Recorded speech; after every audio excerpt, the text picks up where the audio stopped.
For any curve, it is clear that when we take 2 points and join them, this produces a straight line.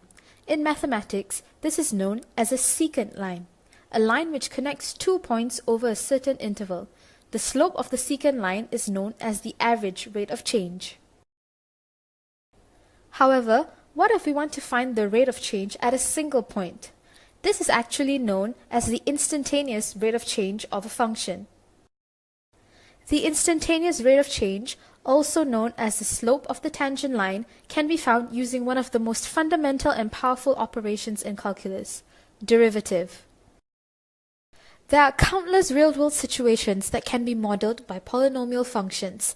Whether you are trying to determine the costs and price points that will maximize profits or calculating optimum fuel efficiency, the IROC in any situation can be found by differentiating a polynomial function using derivatives. In this video, we will examine 8 rules for finding the derivative of a polynomial: the power rule, the constant rule, the constant multiple rule, the sum rule, the difference rule, the product rule, the quotient rule, and last but not least, the chain rule. Now, let's learn how to use those rules to find the derivative of a polynomial function. First, how to use the power rule. If f(x) equal to x the power of n, then f prime x equal to nx the power of n minus 1. Here you have a polynomial function f(x) equal to x squared plus 5. Now, n equal to 2 and 5 is a constant number, therefore the derivative does not exist according to constant function rule.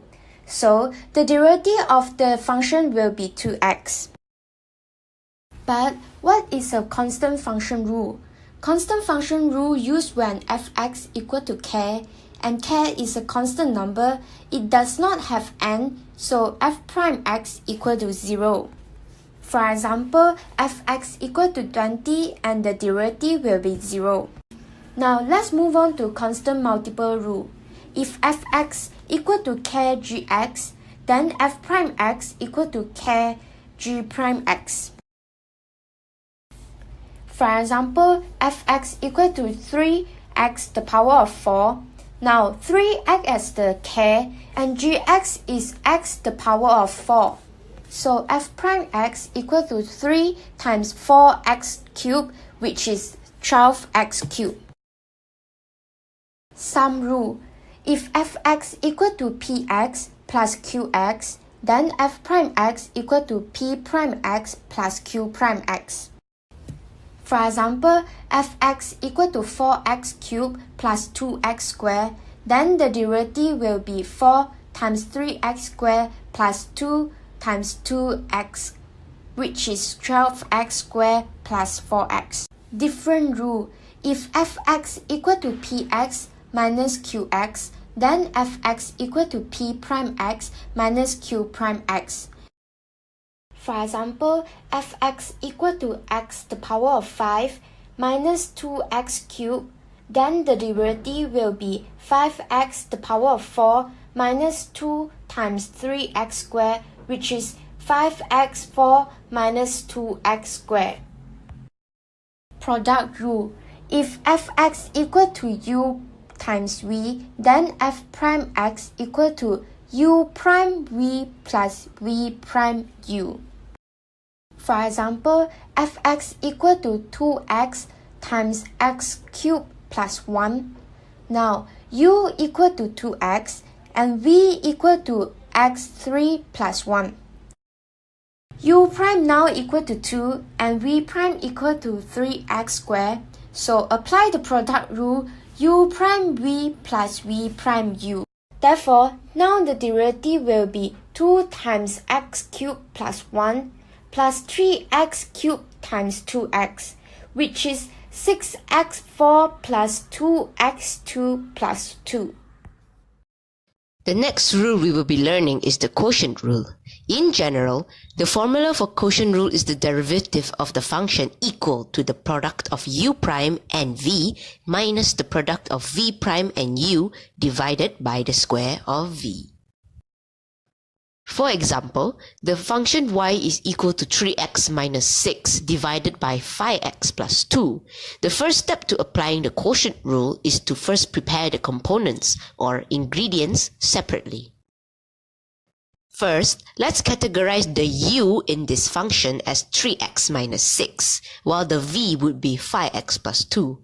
Now, let's take the derivative of u and v respectively using the suitable derivative rules.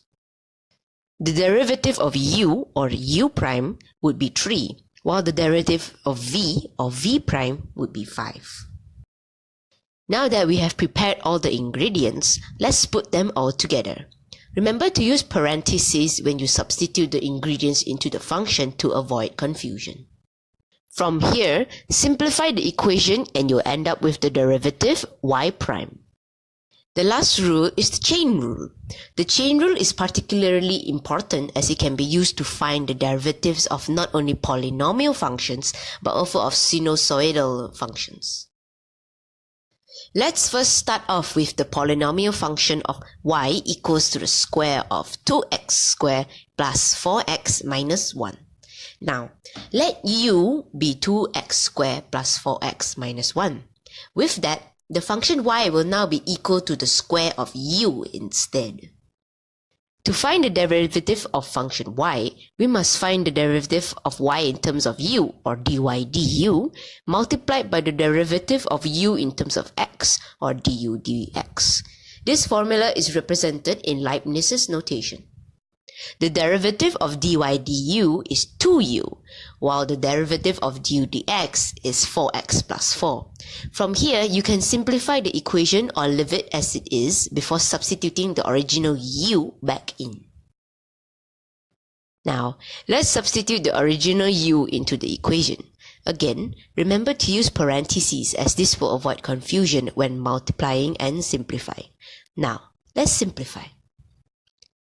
After simplifying, the derivative is 16x cubed plus 48x squared plus 24x. Now that we have learned all of the 8 derivative rules, let's try an application question which is based on a real-life situation of optimization. A Leo club in a university wants to raise funds for the club by selling cups of coffee to the students. They estimate that at a price of 8 ringgit, they will sell 100 cups of coffee each day. Based on the survey conducted, it is shown that with every 50-cent decrease in price, 20 more cups will be sold each day. The questions are A. Determine a revenue function, Rx. B. Determine the marginal revenue for the revenue function developed in Part A. C. At what price can the club generate maximum revenue? What is the maximum revenue earned by the club each day? Before we start answering the questions, let's first interpret the information given by forming a table with one column labeled as price and the other as number of cups sold each day, and one row labeled as fixed and the other as variable. Now, let's fill in the blanks accordingly. As the question had mentioned, the club planned to sell a cup of coffee for 8 ringgit. That will go under fixed price. Continuing, they estimated that 100 cups will be sold in a day at that price. That will go under the fixed number of cups sold each day. Through a survey, the club found that with every 50-cent decrease in the price, 20 more cups will be sold. Under the price variable, we will write 8 minus 0.5n, with n representing the number of price decreases. Under the number of cups sold each day variable, we will write 100 plus 20n. Now, we can proceed with answering the questions. In question A, we are required to find the revenue function, also known as Rx, which is the price function multiplied by x. In this case, our price function will be the price variable, which is 8 minus 0.5n. However, it's important to note that the question requested for the revenue function to be in terms of x. This is where the number of cups sold each day variable equation comes in. Let x be equal to 100 plus 20n, with x being the number of cups sold each day. In order to change our price function to being in terms of x, we have to isolate the n in the variable equation. With that, we can now substitute the equation n into the price function, effectively making it px. The revenue function is then px, which is 10.5 minus 0.025x multiplied by x. After simplification, the function of revenue is 10.5x minus 0.025x squared. Question B requires us to find the marginal revenue, which is also known as the derivative of revenue. Using the power rule, the marginal revenue, R prime x, is equal to 10.5 minus 0.05x. Question C wants us to find the price at which the revenue is maximized and the total revenue itself. In order to find the price, we must first find x. Using the marginal revenue function, we can make it equal to 0 and solve for x, which will give us the maximum number of cups of coffee that the club can sell, which is equal to 210 cups. To find the price which will give the club maximum revenue, we must substitute x equals to 210 cups into the price function, which is 10.5 minus 0.025 multiplied by 210. The price of 1 cup of coffee which will give the club maximum revenue would be 5 ringgit and 25 cents. Now, we are required to find the total revenue generated by the club each day if they were to sell a cup of coffee at this price. To find this, we just have to substitute x equals to 210 cups into the revenue function. After simplification, it is found that the club will generate 1,102 ringgit and 50 cents maximum each day. Now that we have learned all of the 8 derivative rules and how to apply them in an application question, we have reached the end of our video and series. We hope you enjoyed our series and learned something helpful.